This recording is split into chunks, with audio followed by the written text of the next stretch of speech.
bienvenidos al club.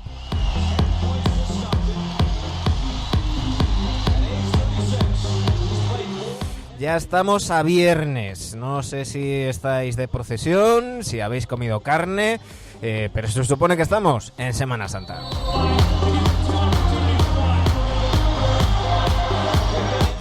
Nosotros no sacamos santos a la calle, pero nos traemos a uno de nuestros ídolos.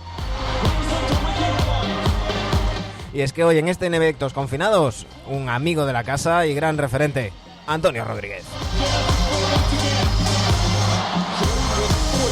Con él repasaremos su mejor recuerdo NBA y hoy tiraremos de memoria. Y por supuesto nuestros NBA Adictos de cabecera, Dani Egea y Sergio Gimón.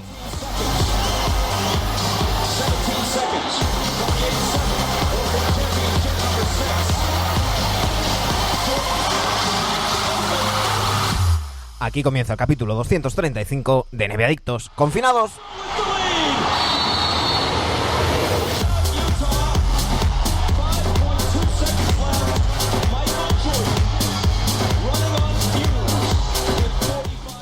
Aquí seguimos nuestros especiales de confinamiento y repasando la memoria colectiva de los amigos de NBA Adictos. Hoy vamos a tirar un poquito más para atrás. No sé qué tal pillaremos a Dani, a Sergio, difícil porque no había ni nacido el pobre. Dani, Sergio, muy buenas noches, ¿cómo estáis? ¿Qué tal? Feliz viernes, gracias por recordármelo. No sabía ni qué día era. Yo es básicamente para recordarte que mañana no hay programa. Eso es lo que mira, hombre, si quieres me llamas, no pasa nada, que tampoco. Total, no voy a estar fuera de casa. Así que... Dani Gea, buenas noches. Muy buenas noches desde Tarragona. Cuando has dicho que la gente está de procesiones, bueno, @policía. @policía, sí. No porque la gente vaya de procesiones, que cada uno haga lo que quiera, pero no creo que sea el momento. No, lo decía por los vídeos que se ven en redes sociales de gente haciendo procesiones con muñecos en su casa, vale. Cosas así. Bien. Madre cojones. Sí, se aburre mucho. La inventiva. Que el confinamiento cada vez nos afecta más. No sé qué tal le estará sentando a nuestro amigo Antonio Rodríguez. Muy buenas noches. Muy buenas noches, ¿cómo estáis? Bueno, de momento yo diciéndoos buenas noches de día, porque aquí en Galicia ya sabéis que a estas horas, 9:02 de la noche, cuando estamos grabando esto, aquí es de día todavía, ya ha llegado el horario de verano. A ver, se me hace muy raro decir buenas noches de día, pero por las horas ya es lo que toca, y hasta los huevos del confinamiento. ¿Por qué decirte otra cosa, Antonio?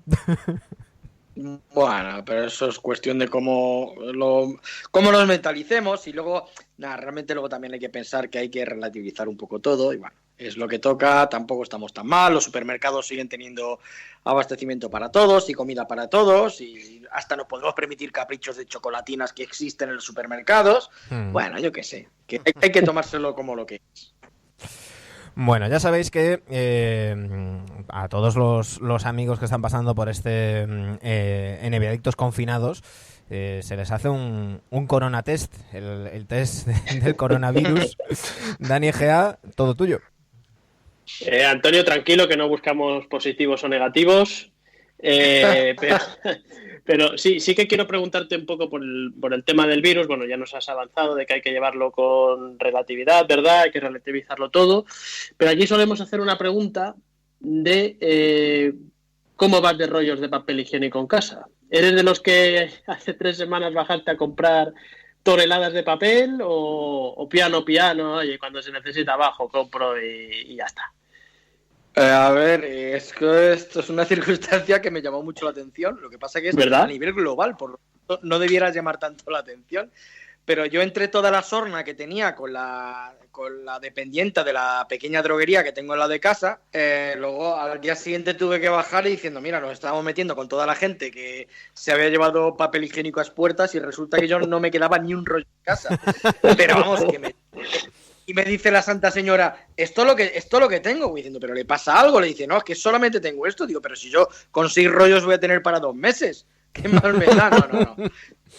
Pero ese día, lo que tiene el vivir solo es, en muchas situaciones, solitario, obviamente, pero es tremendamente cómodo también. Entonces, bueno, pues con el papel higiénico no voy a tener ningún problema y me durarán los 6 rollos para algunos meses. Eso estoy convencido. Metamos un poquito ya en NBA, dentro de lo que pueda llamarse actualidad NBA. ¿Tú qué crees que va a pasar? ¿Crees que, evidentemente, suponiendo que todo se ponga bien y demás, crees que va a acabarse la temporada? ¿Crees que Silver está por ir a hacer playoffs directamente, meterlos en una ciudad? ¿O crees que aquí no ha pasado nada y hasta la temporada que viene no se vuelve a pinchar una cancha de baloncesto? ¿Qué crees que va a pasar? Tú acabas de decirlo. En mi opinión, porque mi opinión es la que es, la mía exclusivamente, no, pero es la última frase que tú has dicho. O sea, yo creo que no hay, y sobre todo porque yo creo que tampoco son muy conscientes en Estados Unidos de lo que todavía les queda por venir. Y yo creo que hay muchos estados a nivel, los que están en el centro del país, los que no están en las costas, vaya, que yo creo que todavía no son muy conscientes de lo que aún les falta por llegar, y creo que esto para ellos va a ir para largo, y por lo tanto creo que de ninguna de las maneras, vuelvo a repetir mi opinión, pero de ninguna de las maneras se va a reanudar esta temporada. La tienen que dar por finiquitada, borrón y cuenta nueva, no dará a nadie campeón obviamente, y a empezar, intentar con la mayor de las normalidades la siguiente temporada. Perfecto. Y de lo visto hasta ahora, Antonio, si hubieses tenido que mojarte con unas finales NBA y, por ejemplo, MVP de la temporada, ¿por qué hubieses apostado, Antonio? Wow. Final, yo lo tenía bastante claro dentro de mis gustos. Clippers Bucks. Esa era la final para mí. Todos como nosotros, Sergio. Me encanta, Antonio, me encanta esto de que estamos preguntando así opiniones y aquí en NBA Adictos, ya en... ¿Qué fue, chicos? Septiembre, ¿no? En agosto, en septiembre, sí. Claro, ellos dijeron que los Clippers y tal, y yo dije, y lo sigo manteniendo, que estaba convencido que el anillo era color amarillo pollito, que se lo iban a llevar los Lakers. Y ahora cada vez que alguno decís Clippers Bucks, dicen ¡toma! Como si adoctrinamiento. Como si valiera para algo, ¿no? Yo, con la cantidad de armas que tenía Clippers, yo en ningún momento veo que en un playoff Lakers fuera capaz de vencer a Clippers en caso de que se diera. Porque yo sí que tenía la seguridad que en una final de conferencia iba a llegar Clippers. No tengo tanta seguridad, aunque parecía probable que Lakers llegara. Entonces, bueno, a mí Clippers es el equipo que más me ha demostrado en el oeste, que es el que mejor juega, es el que más argumentos tiene tanto en defensa como en ataque, es el que más cabeza tiene, y a nivel táctico tenía 1000 respuestas. Y respecto a la conferencia Bucks con asterisco, porque a mí los que realmente me han enamorado, pero enamorarme como hacía tiempo que no veía un equipo, Toronto Raptors. Sí, sin Kawhi lo han bordado. Qué manera de jugar, de defender, qué criterios, qué maravilla. Lo que ocurre, claro, al nivel ya de final de conferencia, a lo mejor si fueran ellos los rivales, pues sí que digo que por volumen de jugadores, por profundidad de banquillo, y porque también tienen un genio en los banquillos y es un excelente entrenador, Milwaukee Bucks yo creo que lo hubieran vencido al final, pero vamos, yo soñaba con que Toronto se hubiera vuelto a llevar el anillo, que era muy improbable, pero era no mi favorito, porque hay que ser objetivo, pero que sí el que me hubiera encantado. Pero para mí la final claramente era Clippers frente a Bucks, sí. ¿Y el MVP al griego? Bueno, no lo sé. Ahí sí que lo tengo un poquito más... Pudiera ser porque a lo mejor hubiera sido probable que hubiera conseguido el título, no lo sé, pero hombre, yo creo que a la hora de la verdad también hubiera contado, si cuenta algo el reflejo del playoff, que siempre cuenta, porque este trofeo siempre se nombra mucho después, yo creo que posiblemente también se lo hubiera disputado Kawhi. Por cierto, ayer hablábamos de ese anillo de los Raptors de 2019 y me está escribiendo Antonio Sánchez que nos recuerda que veamos su último vídeo en su canal de YouTube. Deduzco que será porque lleva la camiseta de NBA Adictos y me manda recuerdos para ti, Antonio, ¿eh? Ahí estuvimos. Y sí, por supuesto llevaba la camiseta de NBA Adictos. Lo has adivinado.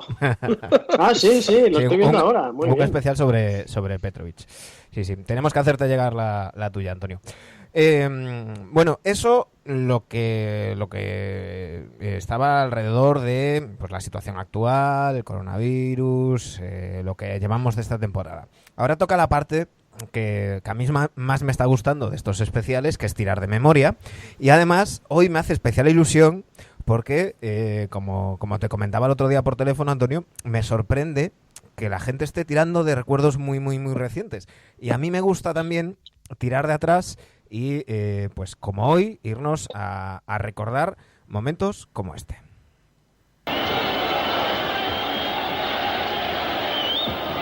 Three-pointer. No good. 7-point lead, Boston ball. And a foul. And now Casey Jones is smiling. He knows he's got it. And Tommy, that 15th World Championship for the Boston Celtics ironically comes 1 year after their most embarrassing moment in Celtic playoff history when they were swept 4 straight by the Milwaukee Bucks. Well, Casey brought a new, relaxed atmosphere to this ball club. They loved him when he was an assistant coach, and they proved it here tonight. And the Lakers, well, they made it here for the 3rd straight season. Atronador el sonido del Garden en el... Maravilloso. Y Dick Stockton y Tommy Heinsohn comentando, maravilloso. Sí, señor. El 12 de junio del 84, el séptimo partido de las primeras finales que enfrentaban a Magic y a Bird, la primera vez que se enfrentaban las dos grandes franquicias de la NBA desde el 69. Pero me comentabas, Antonio, que los dos recuerdos que nos traes hoy, porque este es una primera parte y luego tenemos una segunda parte, van más allá de lo meramente baloncestístico, porque vienen con anécdota. ¿Qué recuerdos te trae este séptimo del 84?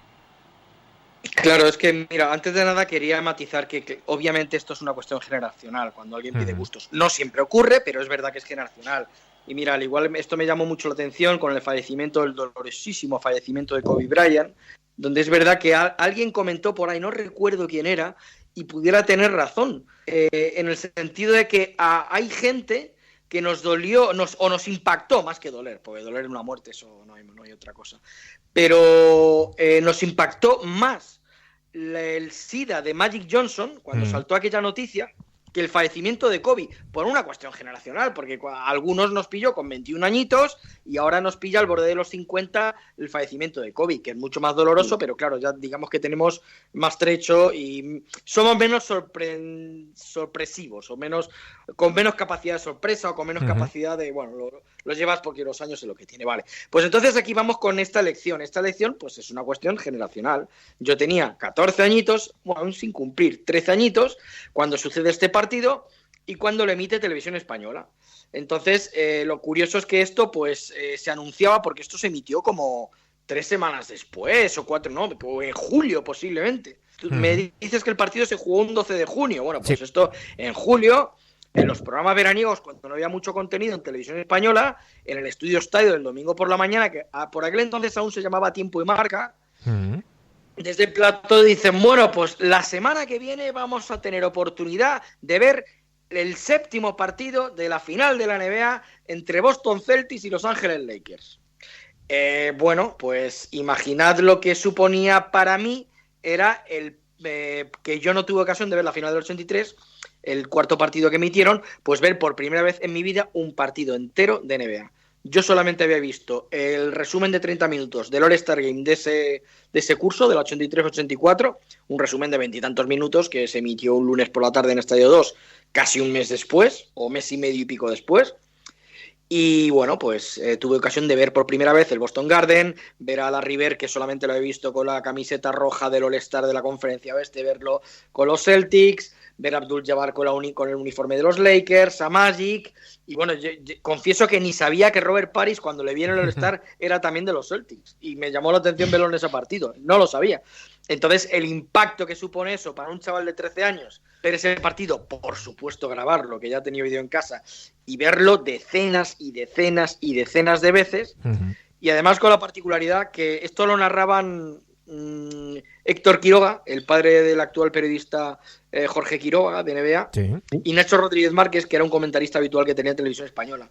Y Nacho Rodríguez Márquez, en su línea, porque bueno, en fin, no voy a decir, voy a entrar en detalles, pero sí es cierto que estaba permanentemente diciendo, bueno, pues hay que desmitificar el baloncesto americano, pensamos que en Europa hay tan buenos partidos como estos, en aquel entonces, que es que eran mundos diferentes, Hostia. otra galaxia, era todo. Y claro, y tú veías a un alero como James Worthy hacer lo que hacía con 2.06, pero vamos a ver, alma de cántaro, si mira lo que hay, con el pique con Cedric Maxwell, viendo a Magic Johnson, por supuesto lo que hacía la River, y el ambiente del Boston Garden, que me impactó muchísimo. Yo creo que fue tal impacto que dije, yo soy de estos a morir, de este equipo. Y bueno, y son las dos anécdotas. Uno, primero, que era el primer partido que vi completo de NBA, y me enamoró ese pabellón, ese equipo, y dije, pues de los Celtics va a ser que me va a tocar ser. La diferencia que hay entre la NBA actual y la de entonces, además del ruido de las aficiones, que se ha suavizado todo bastante, este audio que os ponía, cuando hagamos la encuesta a ver con qué momento se queda cada uno, pondremos los vídeos de donde han salido los audios. Lo que se ve es que hay un momento que el propio Jones, el entrenador de los Celtics, tiene que pedirle a la gente que se calme, porque quedan como 25 segundos y la gente está a punto de invadir la cancha, y de hecho en la última jugada pero quedan todavía... en Grecia, cordón policial, Sí. y la gente de pie todo alrededor de la pista, que eso es inconcebible, para cuando sea el último segundo saltar a la cancha, invasión de pistas. De hecho, la invasión... Ahí no había dracmas, ¿eh? Ahí no había dracmas. Y es que de hecho... Eso lo hemos vivido unos cuantos, lo de los dracmas. De hecho, la invasión es a la falta de 3 segundos, que hay una última jugada ya que los Lakers ya van perdiendo de mucho, no tienen opción y ya tiran y que no entra. Triple de Michael Cooper, ¿a que sí? Efectivamente, Michael Cooper, y bueno, ya al ver que no entraba, ya la gente invade la pista y los llevan en volandas, algo que ahora nos llevaríamos las manos a la cabeza, y que yo creo que bueno, que siempre que haya un poco de cabeza, es decir, si tú vas a invadir la pista mientras no le vayas a agredir a nadie, yo personalmente echo de menos esas cositas, ¿eh? Eso aún lo tienes, Manu. Lo que ocurre que, claro, forma parte del encanto del baloncesto universitario. Pero cuando hay alguna sorpresa, un equipo cuando gana o algo así, sigue habiendo la misma invasión de pista. Y lo peor de todo no es que el equipo ganador, bueno, que le abrazan, que lo quieras, lo peor es el equipo perdedor, que no solamente pierdes el título, sino encima tienes que salir escopetado hacia el vestuario, porque es que te va a arrollar una auténtica marabunta. Y lo lógico es que tenías a puñetazos para quitarte aficionados de por medio, que ha pasado más de una ocasión, claro.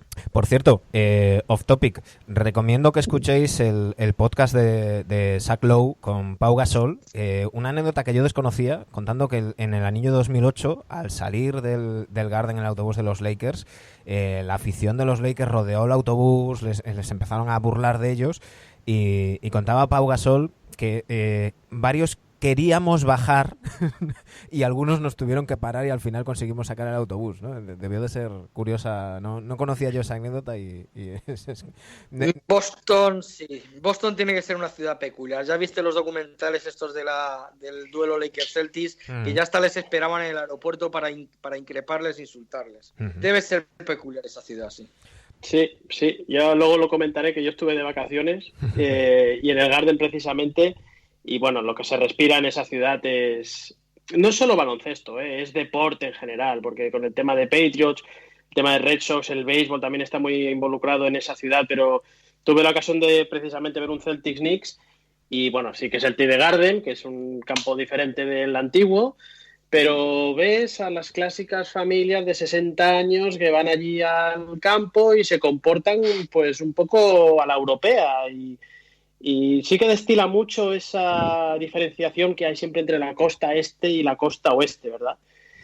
Yo me enamoré de los Celtics, yo soy de los Knicks, pero una vez vas allí, ves todo aquello, todas las paredes del TD Garden están empapeladas con momentos de Bill Russell, de Havlicek, de Hameson. Es tremendo la historia que se respira en un pabellón que es relativamente nuevo. Es tremendo.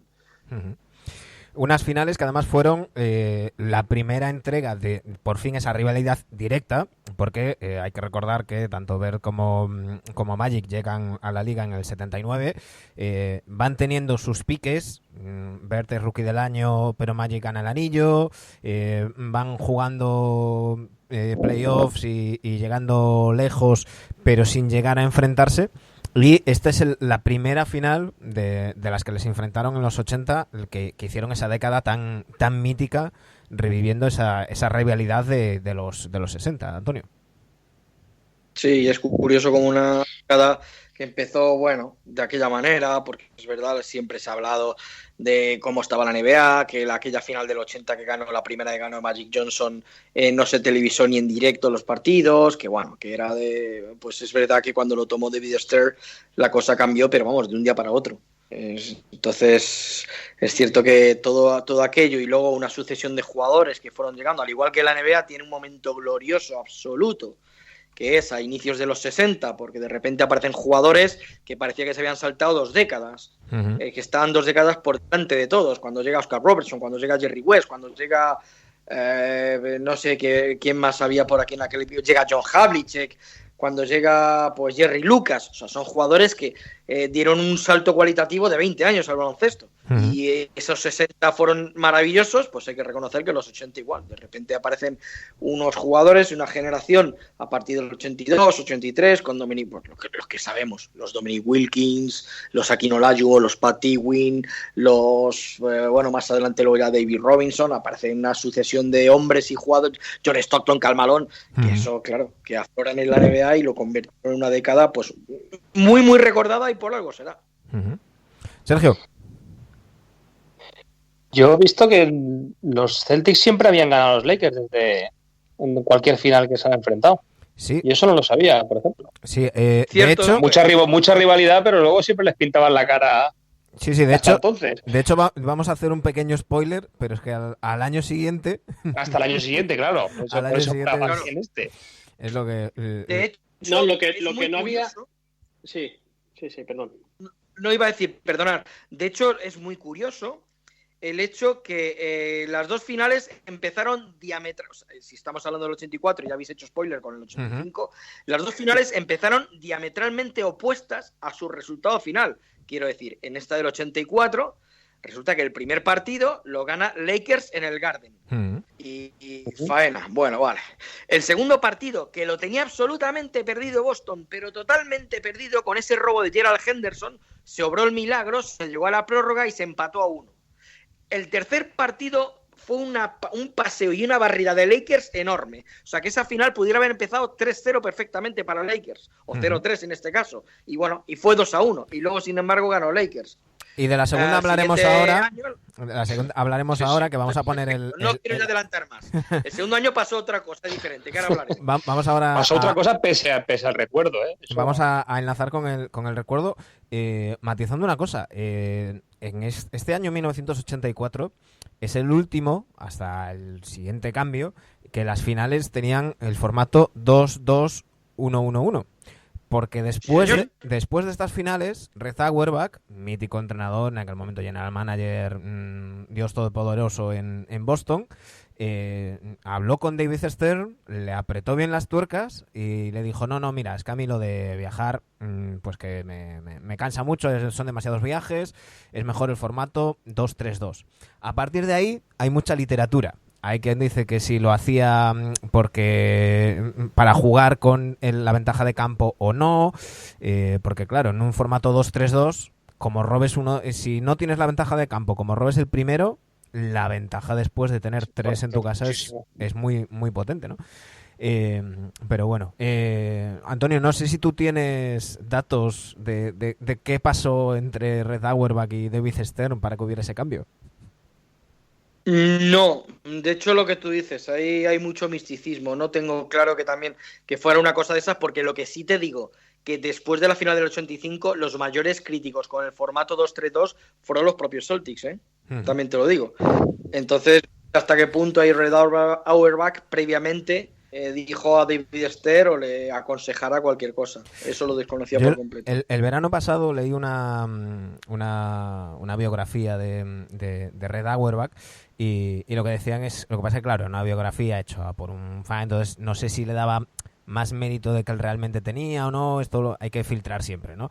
Pero decía que Auerbach había apretado para luego jugar con el tema de que no fuera tan importante la ventaja de campo, pero que después, años después, se habría arrepentido porque no les como dices, Antonio, no les funcionó muy bien. Lo que sí que vamos a hacer, chicos, es enlazar con el segundo recuerdo que nos trae Antonio y no tenemos que avanzar mucho en el tiempo. Si esto era el séptimo de las finales del 84, nos vamos hasta el primer partido de las finales del año siguiente, de 1985.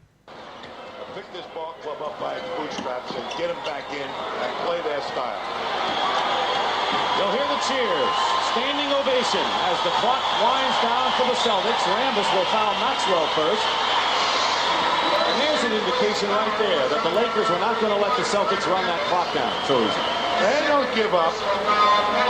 I think the Celtics caught them by surprise, had more intensity for the first game, used their physical part a little bit more than the Lakers did early on, and really Parrish and McHale running so hard to stop the LA fast break, the biggest factor. I don't know whether they'll be able to do that in a potential 7-game series, run that hard.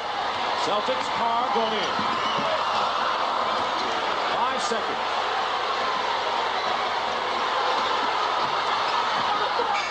And that'll do it. Scott Wedman and Kevin McHale each scored 26. James Worthy had 20. No contest, game one, but it's just game one. Best of 7, give it to the Boston Celtics by a wide margin. El primer partido del 85, Antonio, mencionabas antes a Dick Stockton y Tom Hason, que ojo tenían, que ya estaban diciendo que bueno, que era solo un partido, pero antes de meternos a analizar esas finales del 85 y este primer partido, igual que contextualizamos en el primero, vamos a ponerle contexto también a este segundo recuerdo. Bueno, pues aquí en España, pues que es el recuerdo que tenemos, pues exactamente sucedió un poco lo mismo a lo de ese encuentro. Que tengo que decir que Televisión Española, después de aquel séptimo partido de la final del 84, no volvió a emitir un partido de NBA, exceptuando, y vuelvo a repetir, los 20 minutos en Estadio 2 como resumen del All-Star Game del 85. Entonces, ya no volvió a haber más partidos de NBA hasta esas finales. Entonces, es el mismo caso que la final del 84. Por eso casi te dije más que dos recuerdos. Digo, elige uno o elige otro, porque me da igual. Porque las circunstancias eran las mismas. Una semana antes, de repente te dicen, bueno, pues esta vez fue en Estadio 2 por la tarde, el sábado por la tarde, emitiremos el primer partido de la final de la NBA entre Lakers y Celtics. Es cierto que ya se oía bastante más. A ver, después de la diferencia es que después de la plata de Los Ángeles, la irrupción y la fiebre por el baloncesto en este país fue tremendo. O sea, algo que no se ha conocido ni creo que se vaya a volver a conocer. O sea, es que es tremendo que ni con el monstruo del fútbol, ni los Gasol, ni los mundiales, ni nada, títulos NBA han conseguido la fiebre que se consiguió en ese momento. Es que es algo que hoy día sería bastante increíble. E inimaginable, claro. Bueno, pues el caso es que nada, pues sí que recuerdo que en algún estudio estadio habían emitido un minutito de resumen de la semifinal de conferencia entre Lakers y Portland, por ejemplo, sí lo recuerdo, pero que nada más. Entonces, después de un año de espera, te plantan otra vez el primer partido en el Garden, pero además, con la diferencia que en esta ocasión sí decían que iban a emitir algún partido más, como luego exactamente emitieron el cuarto y el sexto de la final. Entonces, bueno, pues este primero era de ponerte otra vez de chaqué, ¿no? Uh-huh. Y con el añadido incluso que en el plato estaba Fernando Martín, porque Fernando Martín, este partido se emitió fechas antes del draft, fue después del Europeo del 85, y ya se hablaba que, claro, que habían tenido, y Fernando Martín lo corroboró, que habían tenido los Lakers contacto ya con él, que tenían intención de elegirlo en el draft, que les gustaba mucho, y bueno, y sí que en el vintage aquel que hizo Televisión Española sobre Fernando Martín, bastante bien trabajado y muy bien hecho, Lluís Cortés contó aquella famosa anécdota que le decía a Fernando, oye, ponte al teléfono que aquí hay un pavo, un inglés, o sea, un americano, pero que me habla en inglés y no me entero de nada. Y coge Lluís el teléfono y era el mismísimo Jerry West, general manager de los Lakers, que le estaba contando y le decía los proyectos que tenía Lakers para él. Así que imaginad. Entonces, vuelvo a repetir, imaginad cómo era la situación para un chaval de 14 años ver aquel partido Lakers-Celtics, Celtics-Lakers en este caso, el primero de esa serie, donde hay dos cosas curiosas. Lo primero, la paliza que le metió tremenda, pero desde el primer cuarto ya se vio que aquello no era el día de Lakers. Estamos hablando del brutal, el que pasaría a la historia, Antonio, como el Memorial Day Massacre, o sea, la masacre de... Exactamente, la masacre, sí señor, porque fue una barrida de 30 ya en el segundo cuarto, ya estaban 30 arriba. Había un jugador que fue su canto del cisne, Scott Whitman, que era un hombre de rotación, era un antiguo All-Star que venía de Kansas City Kings, pero ya estaba muy mayor en Boston, en el 85, de hecho fue su último año, y anotó, creo que eso fue un récord, entonces creo que fue 9 de 9 en tiros de campo, tener 100% en tiros. ¿Perdón? Tengo aquí el box score delante, 11 de 11. Scott 9 de 9 o 11 de 11, creo que era 9 de 9. 11 de 11, lo tengo aquí delante. 11 de 11, ¿verdad? Mira, dudaba, 11 de 11. Porque no falló nada, porque aquel día el equipo no falló nada. Y Lakers tuvo un día horrible, lamentable. Entonces, bueno, fue una barrida de Boston corriendo todo el partido, tremenda. De hecho, lo que tú decías hace un momento, hay una declaración de Cedric Maxwell, que aunque ya jugaba pocos minutos por la lesión, pero seguía siendo el titular, y Kevin McHale seguía siendo sexto hombre, en el cual dijo, si la prensa bostoniana hubiera hecho huelga al día siguiente, nosotros hubiéramos ganado el segundo partido. ¿Pero qué pasó? Que les crujieron totalmente. La prensa de Boston, la prensa de Los Ángeles también les puso que aquello fue bastante irrespetuoso. Y claro, salieron con el colmillo los Lakers en el segundo encuentro, sí, claro, y se llevaron un partido fundamental en el Garden. Hay un artículo, no recuerdo qué medio era, qué periódico de Boston, donde recordemos Kareem Abdul-Jabbar tenía 37 años en estas finales, acabaría siendo el MVP. No sé si es el MVP de finales más veterano, no conozco el dato. Pero ¿quién va a tener 37 años siendo MVP? ¿Quién va a tener 37 años jugando? ¿Cuándo? Hoy en día. En el primer partido, Jabbar... ¿Tres rebotes o no? Sí, 12 puntos, 3 rebotes. Y... Vaya mierda, en verdad. Parece bien. Hay que decir que la defensa de Celtics, que siempre fue muy buena, en ese partido fue una apisonadora. Además de estar muy bien en ataque, en defensa eran absolutamente salvajes. Y en un artículo al día siguiente, en un periódico de Boston, a Jabbar lo ponían de abuelo, de jugador retirado que estaba robándole el dinero a los aficionados de los Lakers, que era un timo, que tal. Y eso cabreó tanto a Jabbar que en el segundo partido se cascó 30 puntos, 17 rebotes, 3 tapones, 8 asistencias. Y casi nada. Impresionante. Y lo que decía Antonio de Maxwell, Larry Bird, también en uno de estos documentales, hablando de la rivalidad entre los Lakers y los Celtics y tal, decía que si hubiera sido esa paliza en el segundo partido y se hubieran volado a Los Ángeles para que los Lakers no hubieran leído la prensa de Boston, pues que también hubieran ganado, ¿no? Que así les habían motivado. Sí, también algo así es cierto, pero bueno. Es cierto que, mira, recuerdo, al igual que os he dicho, que en el Estudio Estadio Edición, pero cuando digo Estudio Estadio es el programa aquel del domingo por la noche de resúmenes de Primera División, de fútbol. Pues al final sí recuerdo que emitieron un minutito de la eliminatoria de semifinales de conferencia en campo de Lakers, no recuerdo qué partido era, entre Lakers y Blazers. Entonces, bueno, pues es cierto que al día siguiente de este segundo partido que ganó Lakers, en el informativo, para que veáis lo que el tirón que empezaba a tener el baloncesto, el informativo de Televisión Española, que tenía sus últimos 5 minutitos de deporte, con una crónica de Diego Carcedo, recuerdo perfectamente, dicen que los Lakers han ganado el segundo partido y yo me quedé petrificado porque no me lo podía creer, francamente. Porque que los Lakers ganaran en Boston no me lo podía creer. Y es cierto. Entonces luego más adelante ya se emitió el cuarto partido, que fue el del canastón de Dennis Johnson sobre la bocina a pase de Larry Bird. Y luego ya aguantaron, no sé, un par de semanas o 3 después, fue ya cuando emitieron el sexto, que obviamente había que dar el MVP a Karim, porque el partido que se marcó Karim Abdul-Jabbar en el sexto fue maravilloso. Ahí se nota quién está hecho de una pasta o de otra, ¿eh? Porque después de la paliza que le meten en el primero, encima ganas el segundo y no solo eso, que ganas la serie y la final. Sí, totalmente. Un dato, hablábamos de MVPs. En el 85, el MVP, Karim Abdul-Jabbar, con sus 37 años, 25,7 puntos, 9 rebotes, 5,2 asistencias de media en las finales.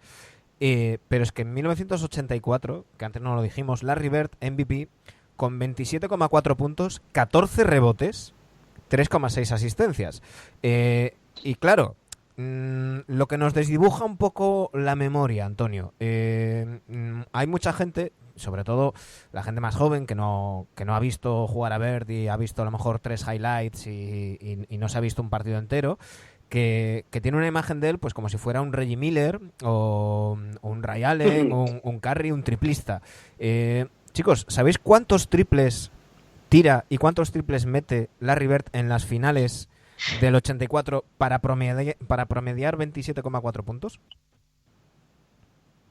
Yo no lo sé. Por lo que dices, pocos. Por lo que vas a decir, pocos, creo. Dime un número. Pero vamos, yo te digo, a lo mejor promediaría 3 intentos por partido. Sí, yo creo que tiraría poco. Larry, yo siempre lo he visto que tiraba de media distancia, ¿eh? Totales, 4 triples anotados en 6 intentos, en 7 partidos. Fíjate. Sí. Para que veáis... Sin embargo, es verdad que de 6, a lo mejor de 6,70, pongamos, Claro. si hubiera tirado, entre 6 metros y medio y 6,70 habría tirado muchos tiros. No, pero quiero decir que no es lo mismo promediar 27 puntos metiendo 6 triples que por partido que metiendo medio. O sea, la cosa cambia. Claro. Sí, hombre, sí, eso es cierto que cambia, sí. De todas formas, hay 2 cosas que me gustaría apuntar también sobre esta final. Ellas, luego más adelante, esto me lo contó Juan Escudero cuando escribimos a Pachas el libro de los Celtics. Él dicen, y bueno, ya con el tiempo se desenmascara un poco, que por aquel entonces se ocultó que Larry Bird, no sé en qué me estaría metido en su momento, pero hubo una pelea en un bar, se liaron a puñetazos, esto antes de la final, y se rompió un dedo de la mano derecha. Y jugó con un dedo roto sin que nadie lo supiera esa final del 85. Ves los porcentajes de Larry Bird en el 85 y puede tener una explicación porque no fueron nada buenos. La final de Bird en el 85 no fue nada buena. Nada buena. Y a nivel de porcentajes de tiro se veía. Una y luego cosilla. hay otro... Sí. Sí. Apunta. No, acaba el razonamiento, Antonio. No, es que sobre esto había acabado. Y luego el otro punto era que lo que fue el cambio de mentalidad Lakers. Este año Abdul-Jabbar es el MVP de las finales y seguía siendo con 37 años, a punto de cumplir 38, el soporte de Lakers. Estaba Magic, pero al fin y al cabo el anotador a quien había que dar el balón era Abdul-Jabbar. Entonces al año siguiente, en el 86, se enfrentan en finales de conferencia a un equipo de jovencitos con algún veterano como en la posición de base, como Robert Reed o Allen Level, pero con 2 estrellas de las emergentes de NBA por aquel entonces, que eran Ralph Sampson y Akin Olajuwon, las muy conocidas como Torres Gemelas. Y Abdul-Jabbar en ese playoff se vio claramente que ya no podía con jugadores así. Y sobre todo con esas 2 torres. Era obvio porque nadie podía con ellos. Pero entonces ese fue un poco un clic, y el haber perdido, al no haber llegado a la final de NBA, cosa que estaban desde el año 80 hasta ese 85, excepto en el 81, habían llegado a todas las finales. Ahí donde Pat Riley pensó y tomó la decisión, decir, pues esta fisonomía la tengo que cambiar del equipo, vamos a empezar a dar más galones anotadores a Magic Johnson. Y si os dais cuenta, al año siguiente, el 86-87, Magic Johnson es mucho más anotador, mucho más líder, y los Lakers fueron como un auténtico tiro hasta el título. Una de las virtudes de Magic era precisamente pensar en el equipo antes de que en él mismo, y fue asumiendo los diferentes roles a lo largo de su carrera. Pues todos recordamos ese partido jugando de 5 con su baby Sky Hook al principio de su de su carrera tras la lesión de Karim. Luego ese papel más de organizador, asistente, era el tercer anotador de estos Lakers del 85 por detrás de Jabbar y de Worthy, pero claro, promediaba 14 asistencias, que se dice fácil. 18,3 puntos, 6,8 rebotes, 14 asistencias en estas finales. Luego, pues como dice Antonio, y como ya comentamos con Piti en su día del doblete del 87 y del 88, ese ya era otro Magic y era otra cosa. Por cierto, una cosa... Quería apuntar una cosa antes de terminar. No sé si me vas a dar paso o no. Sí. Es que hace un par de semanas estuve viendo repetido el séptimo entre Celtics y Lakers del 2010, hemos corrido unos cuantos años, y creo recordar que habían dado el dato en la televisión americana de que nunca habían ganado los Lakers un séptimo partido a Celtics. Claro, en los 60 se jugaron un montón de séptimos partidos con Lakers, pero hasta ahora, pues bueno, teníamos el del 84, ¿verdad? Y le quería preguntar a Antonio, ya que él es de Celtics, vamos a hablar un poco de Celtics. Para toda esta gente joven que no llegó a vivir aquellos Celtics de los 80, yo los viví la parte final y evidentemente el Dream Team de Larry Bird y demás, sí que tengo muchos recuerdos, pero de todos esos Hall of Famers que tenemos ahí, de la década de los 80, ¿tú crees que algún jugador de aquella época en esta NBA de ahora, sé que esta pregunta no te va a gustar, pero en esta NBA de ahora se acoplaría o podría triunfar? En esta NBA de todo rápido, tirar triples, de que hemos cambiado la manera de jugar de hace unos años, ¿crees que se hubiese acoplado y pudiese haber dominado la liga perfectamente? Claro, tú lo has dicho, no me gusta esta pregunta, pero... No sé, bueno, pero, vamos a acabar mal, ¿no? No lo sé, hombre, a nivel físico, yo creo que sí habría un jugador que se hubiera acoplado muy bien, porque por saber jugar al poste y por ser rápido y saber tirar de media distancia. Kevin McHale. Sí, eso lo tengo claro. Eso lo tengo claro. Y Larry Bird. Larry Bird, hombre, era tan bueno que efectivamente con unas condiciones... Eso da igual. Es que, Antonio, claro, tenemos que tenerlo todo en cuenta, Antonio. Como se trabaja hoy día, seguro. Claro, es a lo que vamos. Es que Larry Bird, que se dejaba el cuerpo no solamente en peleas de bares, sino sobre el parqué, se tuvo que retirar muy prontito por muchísimas lesiones que tuvo. La preparación física que hay hoy en día no tiene nada que ver con la de entonces. Los medios sanitarios y médicos que hay para recuperarse de lesiones no tienen nada que ver con las de entonces, y el basketball IQ de Larry Bird es que, vamos... Pues imaginaos a Larry Bird con la preparación de ahora, ¿eh? Claro, y Larry Bird, pues trabajando aún más si cabe su tiro, y en una NBA premiando el triple, vamos, yo tengo clarísimo que Kevin McHale rendiría muy, muy, muy alto nivel y que Larry Bird sería nivel MVP sin duda. Yo no sé al tanto, pero sí hubiera estado muy bien. Sin embargo, el resto... Danny Johnson, Danny Ainge, Robert Parrish, ya tengo muchas más dudas, es cierto. Yo creo que los primeros físicos o el primer equipo que dices físicamente sí estaba preparado para competir en los tiempos de hoy día, sin lugar a dudas, para mí eran los Pistons de Detroit, los Bad Boys. Son los primeros que como bloque decir, compro a cualquiera. Sí, claro. Sí, porque los Lakers del Showtime, quitando pues al Big Three, a Magic, a Worthy y a Karim, que yo creo que sí que podrían jugar perfectamente en la NBA actual, claro, luego ya el resto ya estaban más limitados en uno u otro aspecto. Sí, aunque bueno, había atletas, Byron Scott era un atleta, Michael Cooper era un atleta, AC Green era un atleta, pero aún así, no sé, a mí reconozco que me costaría más, ya incluso por la manera de jugar, la concepción, aquí. Por eso no hay que comparar tiempos. Lo mismo aquí, hoy día sí, con el IQ que tendrían, pues también lo harían muy bien. Eso ya no lo sé, ahí ya no me meto. Y con las defensas de hoy en día. Esa es otra. Que esa es otra historia. Un dato curioso, chicos.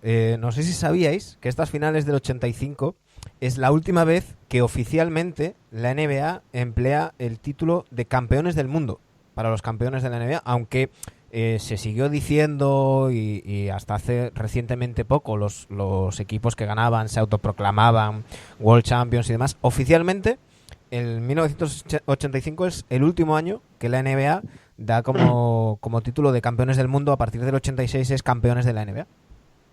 ¿Eso es porque luego se hizo el Open McDonald's este? No, eso fue más tarde. Fue más tarde, ¿no? Sí. Es que perdonar que no he oído la pregunta. El Open McDonald's que luego se hizo, que jugaban el campeón de la NBA con el campeón de Europa, bueno, y varios equipos más. Que luego se decía... Bueno, realmente no era campeón de la NBA, mundial, era el que ¿no? elegía NBA. Claro. Bueno, sí. No, Era que elegían porque fueron los Knicks, es verdad. No, y fueron los Lakers después de perder con Chicago en las primeras finales, fueron los Lakers a jugar con el Juventud. Sí, que elegían. De hecho, ningún campeón de la NBA creo que jugó en McDonald's. No, pero yo creo yo creo que Jordan. Yo recuerdo por Jordan. Ellos sí. Yo lo recuerdo por Jordan. Mira, es verdad, en París, sí señor. Sí, eran sí. vigentes campeones. Sí, que sí, estaba sí, el Barça, estaba el Barça por ahí, fue una lástima que no llegasen a jugar la final con ellos. Sí, lo recuerdo porque lo viví yo bastante aquella época. Sí. De todos modos, por lo que yo leí, yo creo que tenía más que ver con una petición de FIBA por el tema de los campeones del mundo, del mundial de selecciones y un gesto de Stern para llevarse mejor con FIBA. Sí, claro, totalmente, porque ya sabían, David Stern yo creo que ya empezaba a tener claro aquello de que había que llevar equipos profesionales de la NBA a los Juegos Olímpicos. Entonces, es verde, pero lo que sí tuvo claro Stern, y a mí me gusta mucho, que el primer Open McDonald's, que es un poco un riesgo, porque bueno, vamos a probar, los americanos no lo tenían muy todas consigo. El primer Open McDonald's de Milwaukee, llevan a Milwaukee Bucks, y cuando se vio aquello, tuvo claro David Stern una cosa: este torneo es para Europa. Esto no lo podemos hacer en Estados Unidos porque no tiene ningún sentido. Claro. Porque la gente que les interese la Unión Soviética es curiosidad. Pero tú llevas a Madrid, como luego ya designó en el propio Milwaukee, en octubre del 87, dijo, no, el siguiente Open McDonald's el año que viene va a ser en Madrid. Y llevaremos algún equipo gordo, fíjate si era gordo, los Celtics. Pero sí.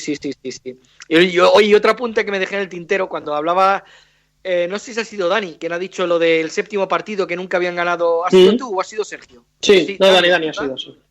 Vale, lo del séptimo partido, mira, yo recuerdo infausto. Yo creo que es la primera y única vez que maldije a Pau Gasol en ese partido que tú mencionabas en la final del 2010, por el partido que se marcó. ¿Qué segunda mitad hizo Pau, aquel partido, aquel séptimo? Madre qué partido. Tremendo, sí, madre que lo parió, qué partido se marcó. Sobre todo un partido, perdona, porque lo tengo muy reciente, un partido de intangibles, no tanto de puntos, porque es un partido a puntuación muy baja. Pero es un partido en el que Pau saca faltas en los momentos complicados, coge rebotes, tremendo. Perdona, Nada. Y luego Ron Artest marca la que no debe marcar. Otro igual. Bueno, a lo que iba. Pues ese partido en España, cuando lo emitimos nosotros hacíamos en Canal Plus, bueno, digo nosotros en primera persona porque formaba parte del equipo de retransmisiones de aquellas finales. Entonces...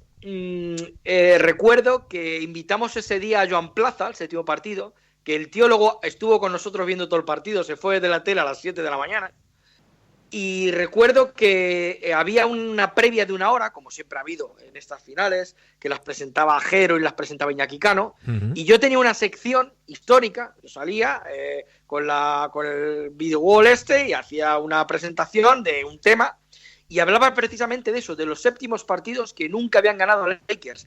Y de hecho hice especial énfasis en el infaustos para Lakers, séptimo partido, disputado además en Los Ángeles del 69, el día de los famosos globos. Que cuando ven los globos ya colgados para el festejo antes del inicio del partido, que empiezan a decir los de los Celtics, mira la que tienen aquí montada, se creen estos que van a ganar. Y luego perdieron. Y recuerdo haber metido esas imágenes y haber explicado todo aquello como previa, que luego no me valió de nada, porque luego me gozo en un pozo y mis Celtics se quedaron sin título y Lakers, gracias a Pau Gasol, ese día, más que incluso el propio Kobe, se hicieron campeones de la NBA. Sí, señor. Qué recuerdos. La verdad es que es una gozada, Antonio. Yo además disfruto especialmente tirar tan para atrás y sobre todo tirar hacia los 80, porque es cuando yo me enganché a esto de la NBA y como ya he comentado en alguna ocasión y me lo has recordado tú ahora hablando de aquellos partidos, esas cintas VHS tan maltratadas en el sentido del uso, las cuidábamos como oro en paño, pero al final acababan pidiendo papas de tanto ver los partidos repetidos. Ha sido un auténtico placer, Antonio. Vale, solamente un añadido más que lo quería ya hacer como epílogo al final. porque fue algo para mí también fue horrible. Horrible, en el mejor de los sentidos. Veréis, en ese primer partido del año 85 de las finales que decía que lo emitió Televisión Española un sábado por la tarde con la participación de Fernando Martín, cuando acaba, y además se emitió a las 4 de la tarde o algo así el partido, era al principio del programa. Cuando acaba el partido, dicen, bueno, pues mañana por la mañana en Estudio Estadio tendrán oportunidad de ver la final universitaria entre Georgetown y Villanova.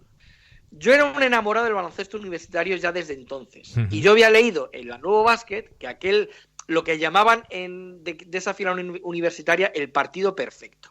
Y yo tenía claro, dentro de la única cinta Betamax que tenía, de 2 horas y 10 minutos, donde el All-Star, los 20 minutos del All-Star, eso era intocable, tenía que elegir entre este partido y el del día siguiente, que evidentemente lo iba a grabar o no. Y me lamenté bien lamentado. Digo, ¿será posible que ahora los pongan a pares cuando nos tiramos un año entero a base de hambruna sin ver nada? Y efectivamente, bueno, pues recuerdo además que ese día fui de boda, no sé quién, algún familiar se casaría. Entonces ese partido lo vi cuando lo emitieron. Cuando llegué de la boda por la noche, lo volví a ver en Lakers Celtics. Por la mañanita temprano el domingo volví a verlo por última vez, porque a las 12:30 de la mañana tenía claro que tenía que grabar ese Georgetown Villanova, que creo que, seguro, que es el partido que más veces he visto en mi vida. Así que me lamenté, luego con el tiempo lo consigues, por otra parte, pero sí, fue un lamento bastante importante no poder haber disfrutado más de ese primer partido, porque no aguantó ni 24 horas en mi cinta grabado. ¿Qué le vamos a hacer? Oye, es una auténtica gozada. Tenemos que secuestrarte otro día para hablar de míticas finales y partidos de baloncesto universitario. Que, por cierto, está por Twitter Nick Van Exel intentando picar a Chris Webber y a los Fab Five para hacer un partido benéfico rememorando aquel mítico partido entre los Fab Five y Cincinnati, ¿eh? No sé cómo estarán. El de semifinales del 92, ¿sí? Hombre, fue un partidazo. Por eso es lo que te iba a decir, que bien que lo sufrió Nick Van Exel. Sí, por eso. Partido. Por eso, pues está pidiéndoles la revancha. Empezó como una broma en Twitter y Chris Webber le contestó y están ahí. Nick Van Exel lo ha soltado y ha dicho, oye, pues cuando pase todo esto, ¿qué tal si nos juntamos y hacemos algo benéfico y hacemos un rematch? Así que bueno, sería curioso. Mira, Manu, Nick Van Exel sí que, cuando hablábamos de cambios generacionales y de tiempos, Nick Van Exel yo sí que estoy convencido que pasó como un muy buen jugador de NBA, pero nunca una estrella en los 90, y hoy estoy convencido que sí sería una auténtica estrella, por sus condiciones. Sin duda. Convencidísimo. Y por la manera de jugar que se tiene hoy día. Sin lugar a dudas. Sin duda. En fin, estaríamos horas hablando con Antonio Rodríguez, porque hablar con alguien que sabe tanto y que lo cuenta tan bien y con tanta pasión es una auténtica gozada, pero tampoco queremos abusar de él ni de vosotros que nos estáis escuchando, así que lo dejaremos para otra ocasión, Antonio. Yo me apunto eso de hablar de partidos míticos universitarios, que de eso algunos desconocemos bastante y nos puedes iluminar mucho. Ya sabes que esta es tu casa y que ha sido un placer tenerte de vuelta. Igualmente, y un fuerte abrazo a todos. Igualmente. Adiós, Antonio. Un abrazo. Sergio, Dani, a vosotros os escucho el lunes, os dejo descansar el fin de semana y nada, que cuidaros y ya sabéis, quedaros en vuestra puta casa. Un fuerte abrazo. Bueno, yo ocurro igual, Dani. Sergio, no... En fin, un fuerte abrazo, chicos. Buen fin de semana. Chao. A todos los que nos escucháis, ya sea vía iVoox, Apple Podcasts, Spotify o YouTube, muchísimas gracias por estar ahí. Pasad muy buen fin de semana. El lunes volvemos.